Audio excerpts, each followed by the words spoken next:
You're listening to the Burn Youth Podcast. We hope this message encourages and challenges you to live for Jesus. Let's get into it.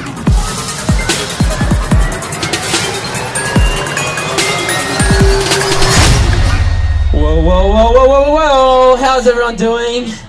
How about we finish up the mingle? Take your seats, get ready, we're about to start. Whew. Boy, oh boy. Cool. How's everyone feeling? Good? I don't think people are listening. How are you guys feeling? Good? Yeah? Been a good night so far? Man, how good was worship? Ooh, it was good. Oh, worship was great. Great. Cool. Well, today we have another panel for you guys. Because as you guys can see, we have Annika here. Whoa. One of our 6 to 8 leaders. And then we also have 6 to 8 girls leaders. And we also have 9 to 10 girls leader, Sophie. Yeah, so good. Cool. So, to begin with, we're gonna ask them some questions and see what they come up with. Okay. For you, Sophie. Let's start with Sophie. I'm quite nervous about this. Ooh. Mate, that just impels me to give it even a harder question now. Cool. What was cool when you were a kid but isn't cool anymore? I don't know if it's... I'd never liked H2O. Unpopular opinion. Does anyone have an answer for me? I personally really liked Tamagotchis. Oh, who had a Tamagotchi? I killed a lot of them. I don't know if they're cool now. I don't know if half of you know what it is. A Tamagotchi. It's like a little digital pet. Yeah. They're pretty cool. Me and my brother were going through like our old like toys like a while ago, and we literally found, I think it was around about 15 Tamagotchis. Wow. Between me, Ethan, Meg. Yeah, that's right. You're not innocent, Meg. You had Tamagotchis too.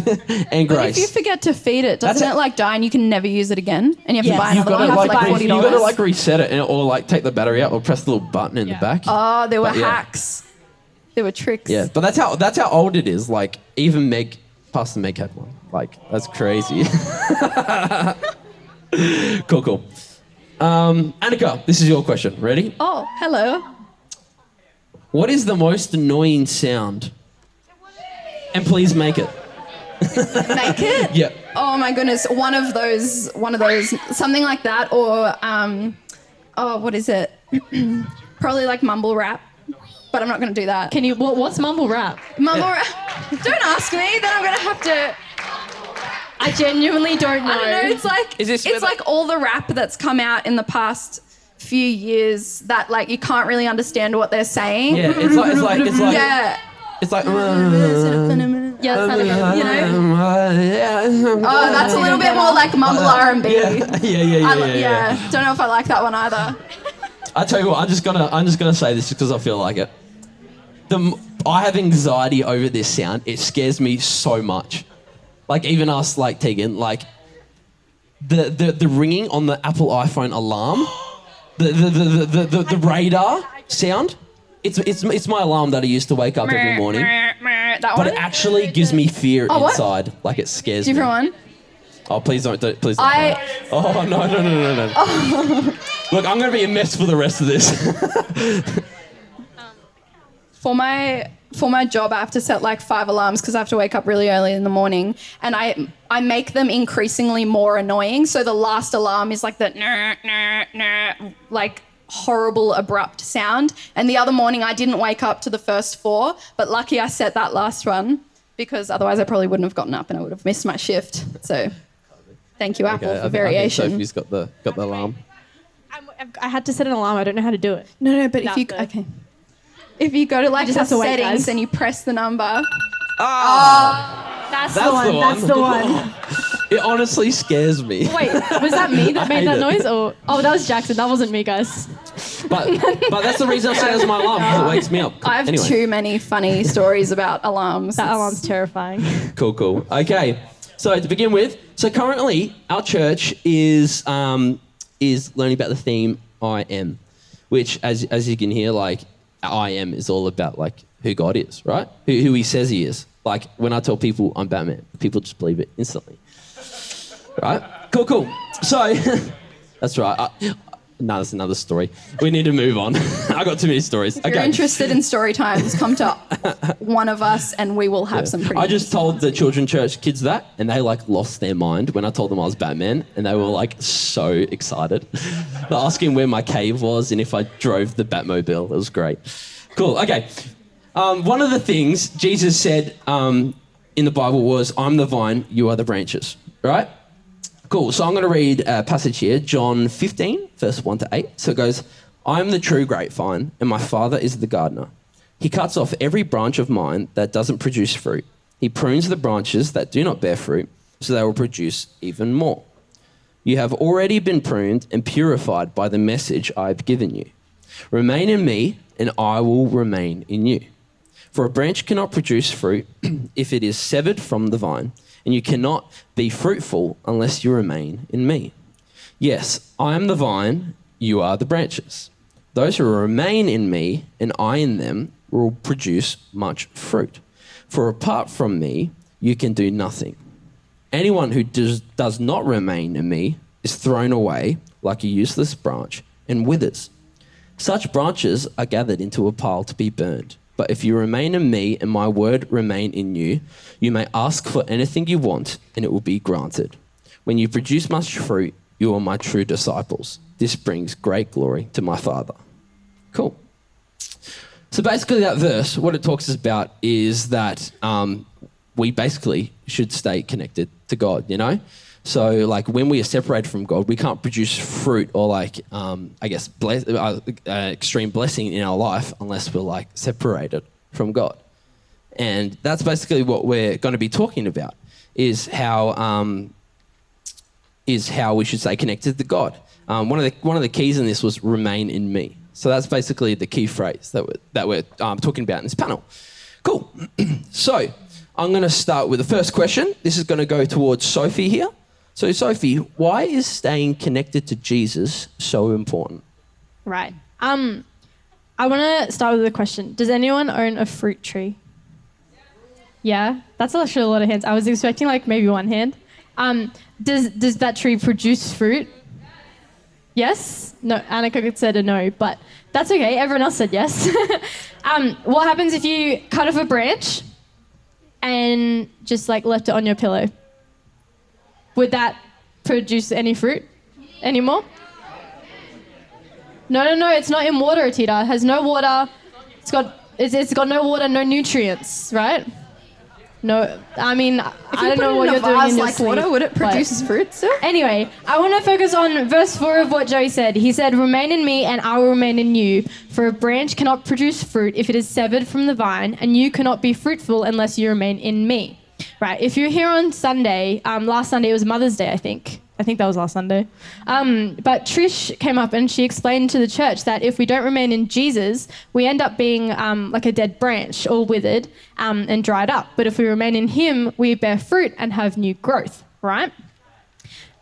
So there are there's different types of branches. There's one that's like a little baby young branch, right? And I think of them as like green stick fractures. So when a kid has a bone fracture, it's a green stick fracture because the bone can't break fully, right? And you know when you have those baby branches and you break them and they're like green and they're like really bendy, right? But they're still broken. You can't put them back together, right? Yeah. And so they're weak, they're flimsy, they have absolutely no strength. They're just absolutely useless, right?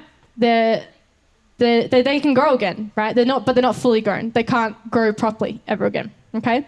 Then there's dead branches, right? Like that branch that you have on your pillow that doesn't bear any more fruit, and that will snap straight away, like big snap, straight away at the slightest bit of pressure. They are overgrown, maybe even.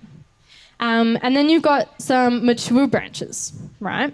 They can get pushed by the wind. You can bend on them a little, but they'll bounce back straight away because they've got water, really good source of water, really good soil, great sources of nutrients, right? They're nourished. So think about it. How easy is it to break these branches, each of these branches from the vine, right? how about if these branches were our faith, right? Is your faith undeveloped, like the green branch? Is it too proud? Is it too overgrown, too brittle? Or is it nourished? In Matthew 11:29, it tells us to make sure that we remain teachable, to let our faith grow, because God wants us to be stronger in our faith and to never stop growing and remaining growing. And remaining in Jesus is the best way to do that. It's the best way that we stay nourished, right? Yeah. And so then later on in verse 5, I won't read it to you again. Joey can, you guys can read it in your own time. But basically we can't produce that fruit if we're not connected to the vine, right? So if we don't have strong branches, we're not connected, right? And so we need to have those mature branches to be able to be connected to Jesus so that we can be strong in our faith and share that faith with our friends.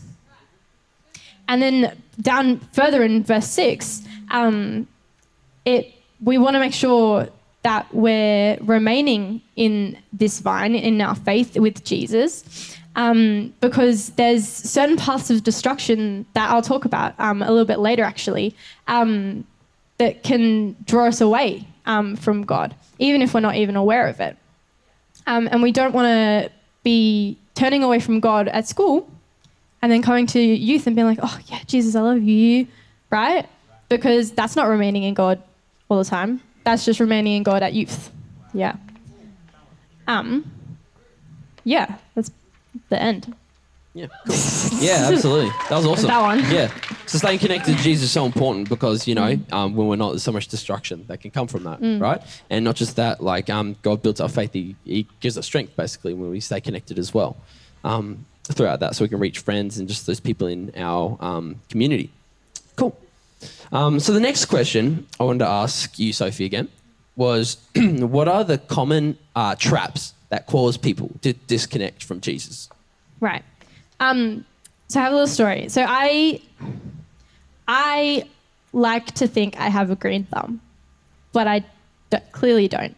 I have quite a few plants. A lot of them are now fake for very obvious reasons. A lot of my real ones have wilted very badly. They've burnt in the sun. I didn't know plants can get sunburnt, but they can.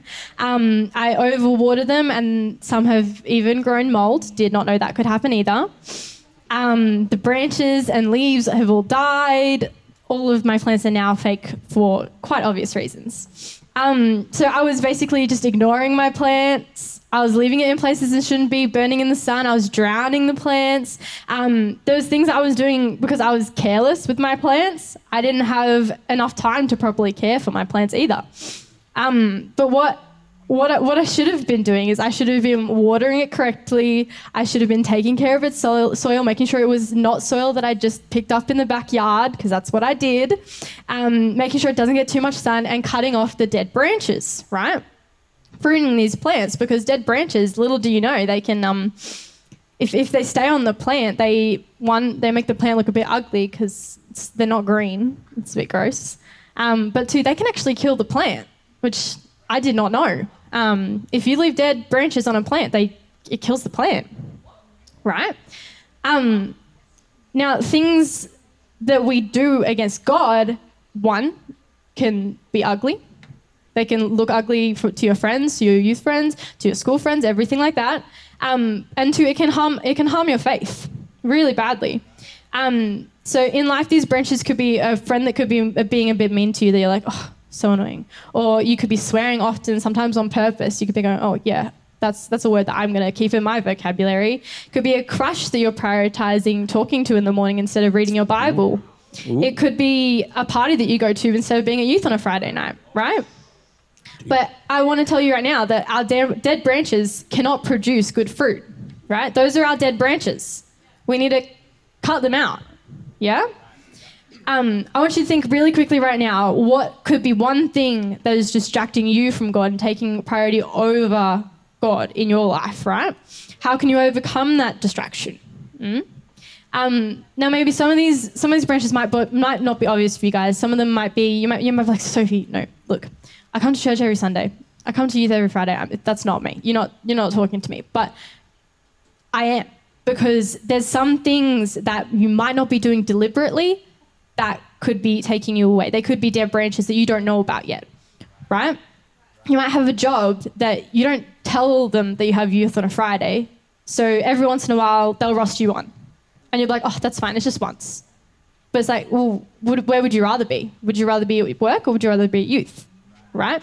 You need to shift your priorities into thinking, well, youth fellowship is a really good branch for me, right? Earning money isn't necessarily a better branch than coming and hanging with my youth friends and learning more about God and more about Jesus, right? So we just need to keep that mind shift. We need to make sure that we're prioritizing our relationship with God and cutting off those dead branches so that we can produce that good fruit. Yeah. Yeah, wow. Yeah, that was a good one. Like, That was like what Ewan was saying as well in his message before, like prioritizing your relationship with God over your material things. Yeah. Yeah, It's like absolutely. I could either earn a little extra cash on Friday or I could come to youth and invest in my relationship with God and with the other people around me who love and are seeking God. You know? Yeah, exactly. Just prioritize God. Like, avoid all those sort of traps, like money and some of those things. They can be like, well, just like Ewan said, you know, they can be such a trap and easy to fall into. But, you know, just prioritize God and you'll just see that blessing. You see that fruitfulness in your life. Yeah. Cool. That leads me to next third question. This is for Annika here. So, how do we remain in Jesus? Okay. So I have a little bit of a bit of a story time. They were always my favorite, watching on Stories. YouTube. People sharing their stories that actually didn't matter at all. This one matters, so listen up. So anyway, these past few weeks have really kind of tested me actually when it comes to remaining in Jesus. So this message actually came around a good time. I like being asked to share a message because it really gets me back into like Bible studying and a lot of the time about specifically what I'm going through. And I think that's really cool that God kind of set it up in that timeline. So I've started a new full-time job, which is like 45 hours a week, which is a lot. I was going from like 20 hours to 45 hours a week. So, which already challenges like my focus on balancing my life and spending time with God and prioritizing Him enough. So, hold up, let me just find my spot. Knew this was going to happen. So anyway, on top of that, I started having trouble at work. It was mentally, physically, emotionally, and spiritually exhausting. And I want to talk about the spiritually part of that all. So for some context, during the process of getting this job, I actually put a lot of prayer into it, you know, a lot of time just like considering it and asking God throughout the whole process, like if this is where He wanted me to be. So I was really confident in the fact that I was meant to be there. And then about 2 weeks in, I had some challenges. I had challenges with people. So like I, you know, was having a hard time because of actual problems, but also now I notice because of my own mind catastrophizing it all, you know, and actually just putting way too much focus on the problems that was happening, which is pretty much the opposite of remaining in Jesus, right? What happened? Like I was so confident in the place that I thought God had guided me to. I was asking myself questions like, shouldn't this be succeeding? I thought God's will was provided for. Is this job not His will? Have I badly mistaken His guidance for something else? All of these thoughts, all these doubts going through my head, and I was mentally tormenting myself, right? And my only prayers to God back then were complaints and empty claims about my confidence in His guidance and where I now found myself. By the way, this is like a brutally honest message with you guys, if you can't tell already. I have this little like prayer journal, and I was flicking through and I was seeing if I could actually find a prayer that proved that.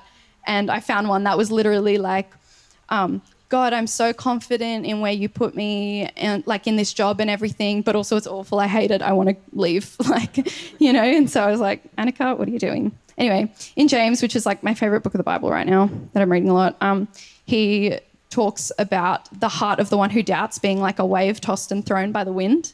And if my thoughts and in my prayers and stuff before that I was talking about isn't testament enough to that, I don't know what is. And so I really had to check myself when it came to my confidence and trust in God. So anyway, it not only affected me mentally, but it also started affecting my relationship with God. One thing I particularly fell into is self-pity, and I think we all every now and then fall into this pit where we're asking people to, have sympathy for us. Everything's so bad in my life, right?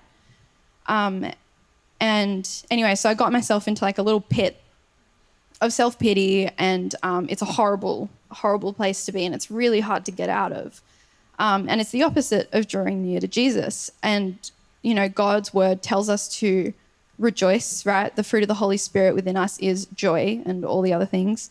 And I was not drawing near to God then because I was not joyful, which is a whole other message, by the way, about joy. If you haven't heard one about joy, YouTube has heaps of good ones.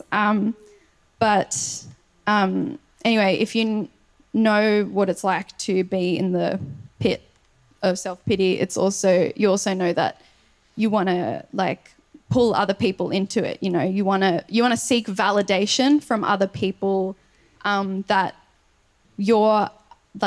your reasons are valid, right? For being upset. People understand why you're upset and that your life is bad and everything. But yeah, so if you're in a bad situation, you tend to seek validation, and if it's not from God, it's from other people. And let me tell you, only one of those is gonna provide you the satisfaction and the peace, and true, not just validation, but trust. Because God knows that you have problems in your life. God knows that you're going through tough situations and everything, but God also wants you to put your trust in him and to really prove to him with your actions and your prayers and your thoughts that you believe that he can turn your situation around, right? Anyway, I'm speaking for a really long time, so I'm actually just going to summarize my 5 points because I have a lot more I could say. Honestly, when I was writing these notes, over the course of a few days, I was like, there's another one I can write. Anyway, so I'm just going to go through them. My first point about how to remain in Jesus is to go to him first with your anxieties, your questions, and everything else. What I did in this situation was I went to about 4 other people first before I went to God about my problems, before I went to God and prayed to him and was seeking, peace from him. And that just digs you deeper into the pit, right, of self-pity and everything. But when you take it to God first, you're showing him that you trust him. You're showing him that you know that he is powerful enough to turn your situation around and that he loves you.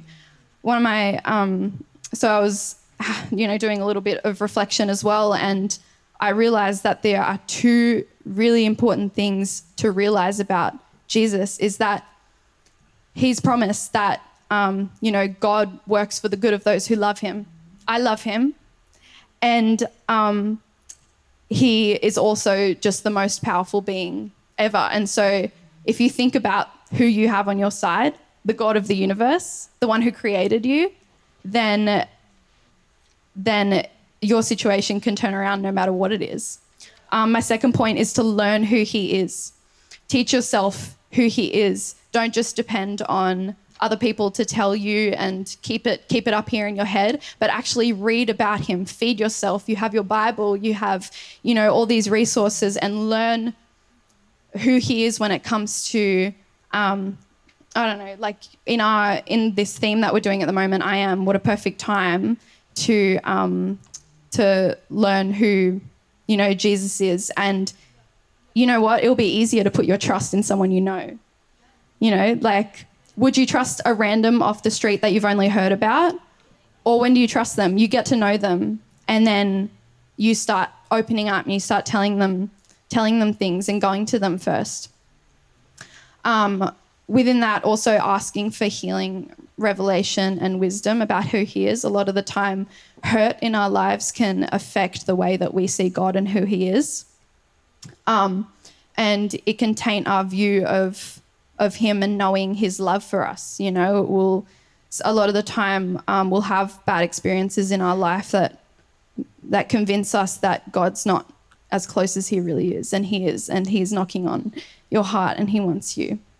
And so just getting to know him so you can trust him. My third point is to be still in a world that demands you to keep up with social media trends and school and work and friends' problems on top of your own. God is a God of first. And I was just hearing a message about this the other day that, you know, he's the one who created you. He loves you, and he is a God that you should be prioritizing as your first choice for your energy, your first choice for your time, you know? God doesn't deserve sloppy seconds, right? So give him your energy first, and give him your time first, and your complaints even, and your anxieties and your requests, you know, and your love.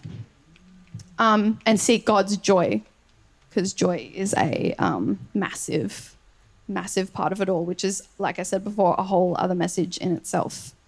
And then the very last thing I'd like to say really quickly is to remain in community with other people that are connected to Jesus, because God put us in community for a reason, not in isolation. You know, we weren't put in this world alone. We were put in this world with a nature of creating friends and being in relationship with other people.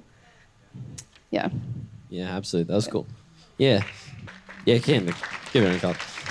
No, that was great. And once again, I loved it how it was like, yet again, prioritizing, really, and prioritizing God in like these different areas such as prayer and meditating on the word and like, you know, coming to youth on Friday and Sunday and everything like that. Like, it's so important. That's how we remain in God.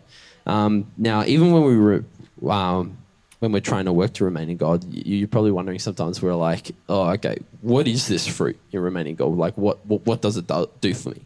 So with my next question for Annika as well, it says, what is the fruit of remaining in Jesus? Yeah, okay. So the story continues, right? I was like, you know, going through that tough time, you know, all I could focus on were the you know, all the problems that I was going through and how wronged I was, but really in reality I was making it so much worse for myself. But now, like, I'm still waiting on God about work, for things to change at work, for conversations to be had and all this stuff. But as I've, you know, drawn closer to Jesus throughout this situation, as I've, you know, seeked his peace and his presence and his joy, I've actually, like, regardless of the situation remaining the same, regardless of all these problems still happening with people and everything, I actually feel so much more joy at work, because joy is not determined by my situation, right? The situation's the same, so how am I more joyful than I was a week ago?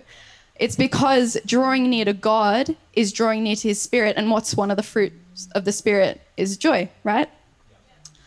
And so those anxieties that I had started to turn to peace and hope and trust as I actually became confident in my heart about who God is and what he can do in my situation. Whereas before, I wasn't conscious about it, but my actions showed that I doubted God's power, and that I doubted, like, how much, you know, he actually cared about my situation, when reality is he's an intimate God who wants to know every single part of your life, and he wants to be involved in every single part of your life.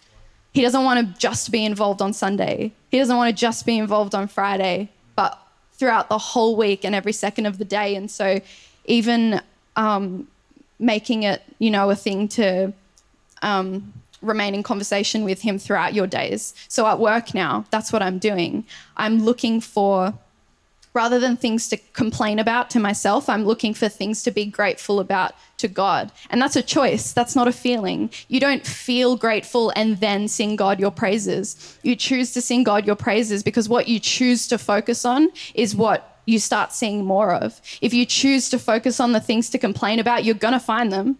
You're going to find so many things to complain about if you choose to focus on that. So making that choice to just, like in the morning when I was driving to work, I was like, still in the same situation that I was the day before, but in the morning I decided to switch my focus and I started saying, God, thank you for the people that are actually supporting me in this. Thank you for the fact that I get to make yummy flavored muffins in the morning and I have control over the flavor, that I get to be creative. And that helps me to start realizing the skills and the desires and the creativity God has put in me and the reason he's brought me to this job and the way that I can use my gifts and my passion in my job to glorify God. Seek to do things with excellence. That doesn't mean you do it perfect. It means that you do it to the best of your ability. Why do you do it to the best of your ability? Because you're doing it for God, because God brought you there, and because that's one of the ways you preach the gospel. You don't always have to be bringing up Bible verses to preach the gospel, but you show people your lifestyle for Jesus. You show people your life that you're living for God with excellency. And so the main, really obvious fruit from remaining in God that I've seen is just joy that your situation cannot explain, that my situation cannot explain, is joy. And it's just switched. And so drawing near to God and then remaining in him is super important. Like in the song before, I promise this is the last thing I'm going to say. In the song before, it was talking about how Jesus is the foundation, and you don't have get a foundation and then leave it alone. You don't buy a piece of land and then not build anything on it, right? Are you getting what I'm saying?